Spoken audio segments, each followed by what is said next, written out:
Welcome back to the World Revolution News. Today is October 14, 2011. Thomas Jefferson here with Emily Pankhurst, who will be reporting on the Occupy Dame Street protest that is now happening in Ireland. This last Saturday the revolutionary spirit travelled back across the pond to Ireland, and has inspired people to occupy Dame Street in Dublin, where the central bank is located. The group has said its mission is to end corporate corruption, and keep the European Central Bank, and the International Monetary Fund, out of Irish affairs forever. About 100 people, young and old, camped outside Ireland's central bank on Dame Street, and have vowed that they will remain in place for as long as it takes. The Occupy Dame Street protest, inspired by the Occupy Wall Street protest which started last month, now includes about 20 tents, tied together in the plaza outside the bank. Over 1,000 people have passed through during the week to show support. The participants described their protest as a non-violent, leaderless resistance, which hopes to end corporate corruption. Occupy Ireland has 4 demands. Their declaration of demands reads as follows. Our demand is that the International Monetary Fund stay out of our affairs. We do not want their influence or control.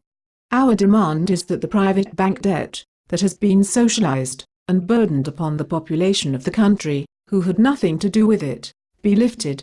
We will not pay, and let our children and their children, pay for this crisis that private banks and bondholders have caused. It is their problem, not ours. Our demand is that the oil and gas reserves off our coast, that were criminally handed away to private corporations, be returned to sovereign control.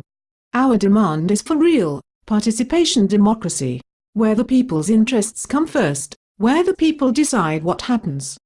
They have even appointed Sean Creer, a business studies student from Dean's Grange in the south of County Dublin, as their ambassador with the Garda of the Irish police force. As quoted by the UK Guardian, Sean Creer went on to say the following. The idea is we want a peaceful protest, and we don't want to cause any direct trouble. We have a policy of not hassling anyone going into work, and have kept the walkway into the central bank open all the time. Sean also added, you have got to remember that inside that building there is a full-time official from the IMF who, unelected by anyone in Ireland, is actually running our country's economic policy. That person is in there carrying out the IMF's diktats to the Irish people. This is why we are here. It's the symbolism of that. End quote. Writing in the Evening Herald on Wednesday, a sociology lecturer from Waterford Institute of Technology, Dr. Tom Bolland, explained why he has joined the protest. He said, these are extraordinary times, and it is time for ordinary people to start doing extraordinary things. He continued, our governments have failed us by neglecting to regulate these businesses. 100 PC loans on Ponzi scheme houses is something the state should have intervened against.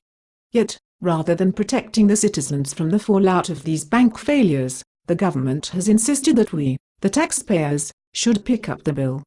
Bolland explained that he and his friends had dressed up as burglars and run around the street on Tuesday to remind the Irish people that the most extraordinary crime is still taking place. He ended the piece by writing, sometimes I think that all Irish people realise the injustice and the stupidity of what's going on. But we suspect our neighbours are duped. So we don't take a stand, for fear we'd stand alone. We're rightly cynical about our political system, but sometimes we're too cynical about what we can do as citizens. The International Monetary Fund is hated in Ireland for their role last year in a major round of austerity measures that cut social services while bailing out Irish banks with over €85 billion. The state has sold itself completely to the financial cartels, a 42-year-old unemployed construction worker told reporter Ryan Harvey. They are transferring more wealth out of Ireland than British landlords ever did, and these are Irish people doing it. Right next door in my homeland, the English are becoming rebellious again. Earlier this month, some 30,000 people took to the streets of Manchester on October the 2nd, to protest against austerity cuts to public services and pensions. Tomorrow thousands of people upset at the way the financial crisis has been handled will gather outside St. Paul's Cathedral, less than 100 meters away from the London Stock Exchange, on Saturday at noon to begin their protest, which could last for months. Of the group's 12,000 Facebook members, almost 5,000 have already said they will attend Saturday's event. Tomorrow on October 15th, the first worldwide protest will be held in solidarity, and something unprecedented will happen for the first time in human history. On Saturday in Frankfurt, Germany will join England, Ireland, Portugal, Spain, Italy, and Greece in Europe. Taiwan will join Japan and South Korea in Asia. South Africa will join Tunisia, Libya, and Egypt in Africa. Canada and the United States will welcome 14 more cities in North America. In Central America, Costa Rica, El Salvador, Honduras, and Mexico are already standing together with Chile in South America. And we will welcome our final continent, with Australia and New Zealand coming in last, but not least. The world revolution will be traced back to October 15, 2011. The day the world stood as one. Why? Because people are realizing that it's the United Banking Cartel versus us, not me versus you, for we are the many, and they are the few.